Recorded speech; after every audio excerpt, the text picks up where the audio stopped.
Welcome to Bed Crime Stories podcast. I'm your host, T. To anyone new here, a warm welcome. To my loyal subs, hi there, hope you're doing great. Let me just ask that if you find you enjoyed the video or you learned something from it, do me a favor, take the effort, smash the like button, and consider subscribing. Now let's dig in. Rex Heuermann's two adult children, Victoria and Christopher, have an attorney, and his name is Vess Mitev. And he told the U.S. Sun that Rex's wife and kids barely recognized their family home when they were finally allowed to return to it just over a week ago. Mitev said their bathroom has been destroyed, nothing is where it once was, and numerous items of sentimental value are either missing or have been totally destroyed.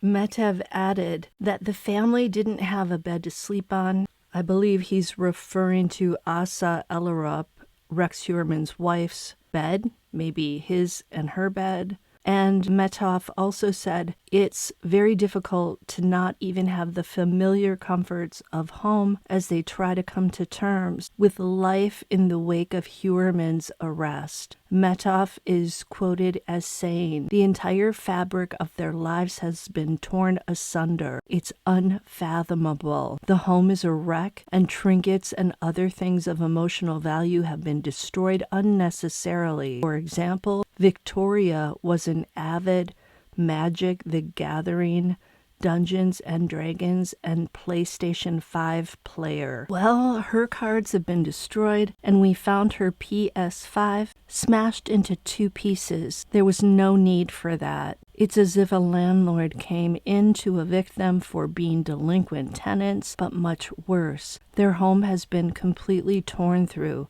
Nothing is where it was, and even if it is where it was, it's not in the state it was left in." End quote. You get the feeling these detectives and investigators were taking their frustrations at the Long Island serial killer who's been out there for 13 years, terrorizing the community because they didn't know if he would strike again. It's like these guys and gals are taking their frustrations out on Rex Heuermann's family. The police have said the family did not know about Heuermann and that they were out of town when those three women were done in. Melissa Bartholomew, Megan Waterman, and Amber Costello. Of course, Rex is also the prime suspect for Maureen Brainerd Barnes' death. Yeah, if he's the monster, his stuff should be totally destroyed. And in fact, he should probably be totally destroyed, but not his family members and not their belongings. Some people have chastised me for caring about Rex Heuermann's family. And they've said, where's the GoFundMe for the victims' families? And I'll tell you what, the victims' families also deserve GoFundMes to help pay for their legal fees, their travel expenses going to the courthouse, and anything else that they need, because they have also been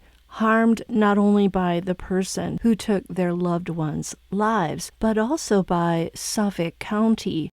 Back in the day, back in 2010, 2011, 2012, 2013, when that Burke guy was there and he wasn't taking the investigation seriously, and not only that, it sounds like he was sabotaging the investigation. By saying that Rex Heuermann's family needs help, compassion, a GoFundMe, that doesn't mean that I'm denying that the victims' families also deserve all those same things. They all do. I'm just a big believer that we should try to put ourselves in the other person's shoes. So try to put ourselves in Asa Ellerup and Victoria and Christopher's shoes and see how we would feel if it were our family and we had no idea that a family member was committing these most heinous crimes. Should we be victimized because of his crimes? I mean, that family is getting attacked from every side. while they're reeling with the knowledge that their family member is accused of doing these really horrible things for a very long time, and possibly even in their house. They're feeling the same horror we are, maybe even more so. They're also feeling shame.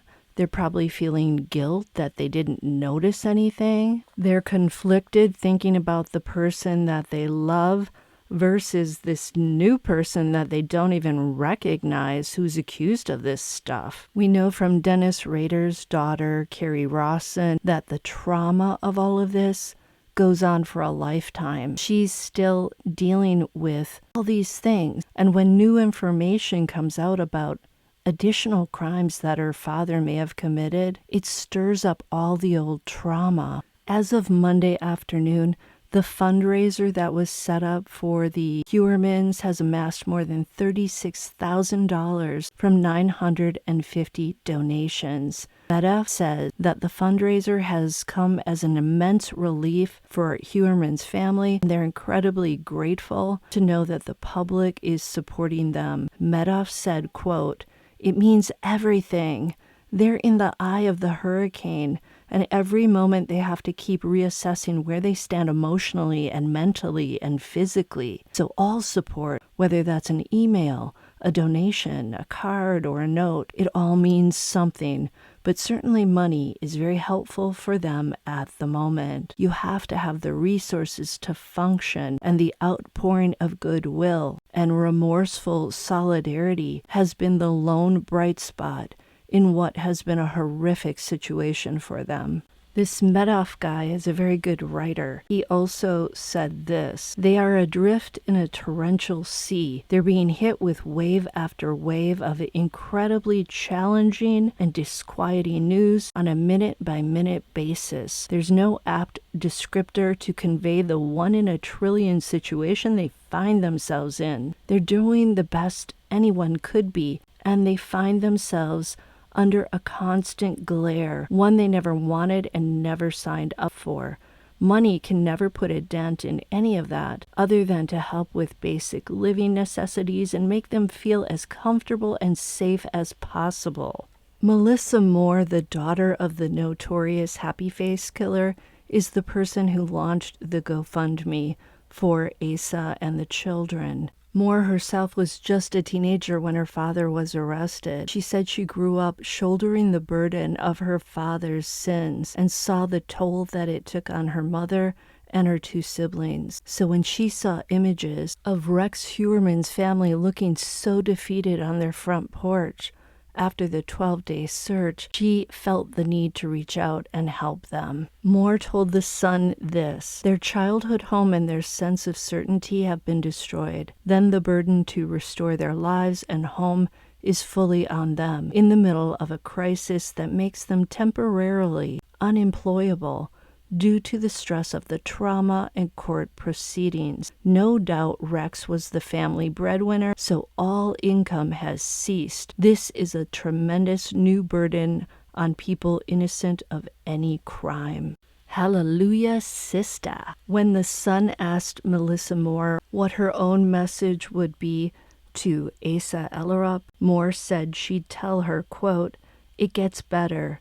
The biggest impact is, of course, emotionally, when you feel ostracized by the general public. After my father was arrested, I also didn't know there were others like me out there. So I wanted Asa and her adult children to know they aren't alone, and the GoFundMe is a way the community can also express the sentiment. The public and media can make you feel like you're a spectacle, as you're 24/7 on display with intrusive cameras in your personal space. The insomnia from all the stress, and with the daily requirements to run your life, such as grocery shopping while being followed, can make you feel more hopeless that this crisis may never let up. Thankfully it does, but it's a multi-year endeavor. Life will never be the same. I hope to show them they will be okay eventually. The support from the community will expedite their healing. The community is here for you. Let them embrace you.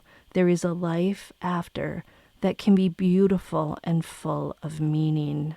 Wow, that's very beautiful. My hope is that Heuermann's family can heal, as well as the families of the victims, and that they get justice, and that they feel that their loved ones are remembered, are valued, that their lives had meaning. Maybe we can help teach our daughters, our granddaughters, any females in our lives, how to be careful, how to be wary. Maybe in that way we can honor these poor young females who didn't have a chance to live their lives. Until the next time on Bed Crime Stories.